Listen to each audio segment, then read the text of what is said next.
السلام عليكم ورحمة الله وبركاته، مرحبا بكم في قناة قضايا اليوم.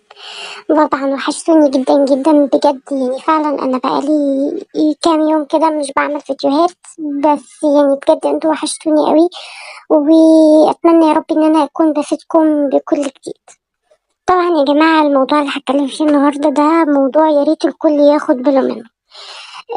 امبارح بالظبط طلع واحد اتكلم، هو واحد صنايعي في محل فراخ، كان بيبيع فراخ، يعني شغال عند حد في محل فرارجي يعني وكده، فعارف نظام الفراخ ازاي، وعارف نظام تقطيعها وذبحها والكلام ده كله.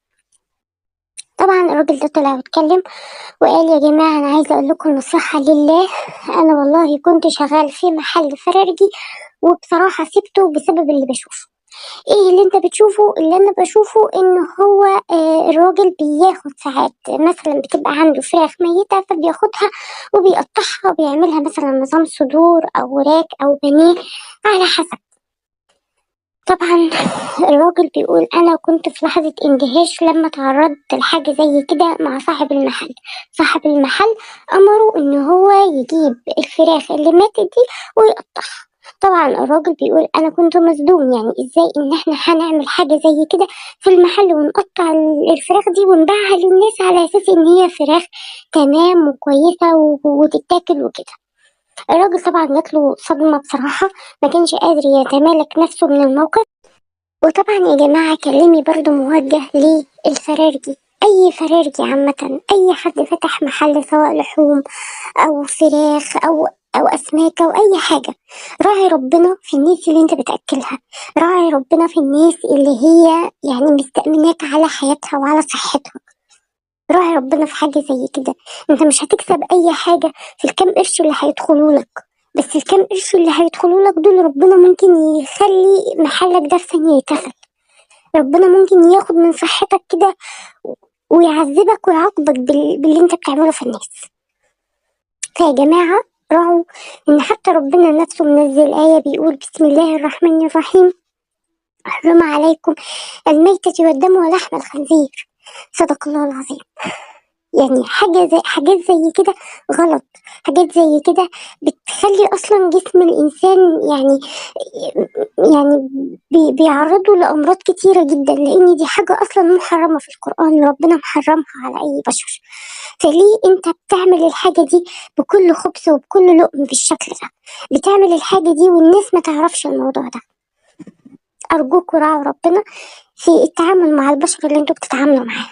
الناس دي مدياكوا الأمان، والناس دي بتشتري منكم الحاجة وهي مغمضة عينيها، لأن كل واحد بيبقى حاطط في دماغه وهو رايح يشتري لحوم وحاجات زي كده إن أكيد يعني مش هيقع في إيد واحد شيطان يعني يعمل فيه كده أو يأكله حاجة ميتة.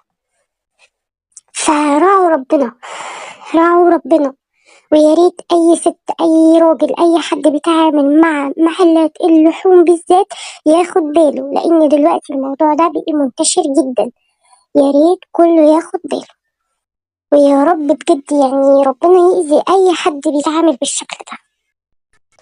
يا ربنا يأذي اي حد فعلا عايز يأذي اي حد سواء من قدامه او من وراه.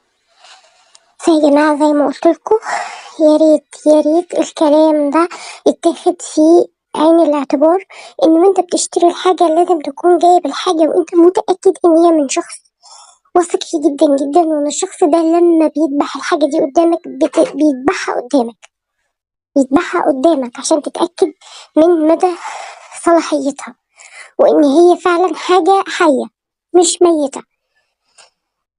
طبعا يا ريت كلنا ما ننساش الرسول عليه الصلاة والسلام في الحديث الشريف بيقول: من غشنا فليس منا. فدي حاجة يعني لازم نحطها في دماغنا، ان اي حد بيشتغل في اي حاجة او بيفيد الناس باي حاجة يحط في دماغه ان الغش دي حاجة يعني يحرم عليك اصلا دخول الجنة. ان انت تغش حد في حاجة زي كده يحرم عليك دخول الجنة، والله اعلم طبعا.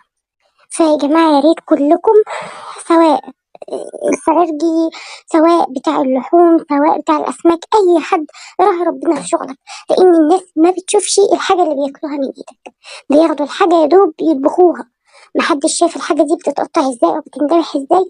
فراعوا ربنا شوية، راعوا ربنا. وكفاية الأمراض اللي بقت منتشرة دلوقتي في الزمن اللي احنا بقينا فيه ده، كفاية الأمراض اللي بقت تيجي محدش عارف مصدرها ازاي. ويا رب ربنا يبعد عننا أي أذى وأي شر. أسيبكم في رعاية الله وأمنه، والسلام عليكم ورحمة الله وبركاته.